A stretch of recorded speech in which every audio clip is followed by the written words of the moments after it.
ఉత్తరప్రదేశ్లో కొందరు దుండగులు రైలు ప్రమాదానికి భారీ స్కెచ్ వేశారు. కానీ లోకో పైలట్ ముందుగా గమనించడంతో పెను ప్రమాదం తప్పింది. యూపీలోని షామ్లీ జిల్లాలో ఈ సంఘటన చోటు చేసుకుంది.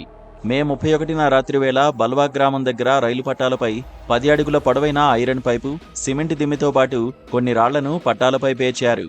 ఇక ఆ మార్గంలో సహరాన్పూర్ నుంచి ఢిల్లీకి వెళ్తున్న ప్యాసింజర్ రైలు లోకో పైలట్స్ సకాలంలో గుర్తించారు.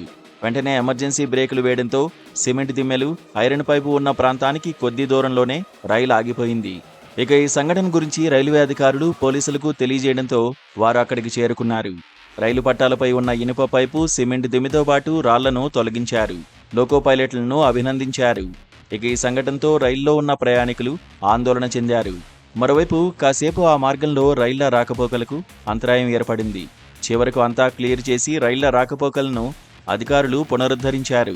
ప్రస్తుతం దీనికి సంబంధించిన వీడియో సోషల్ మీడియాలో వైరల్ అవుతోంది.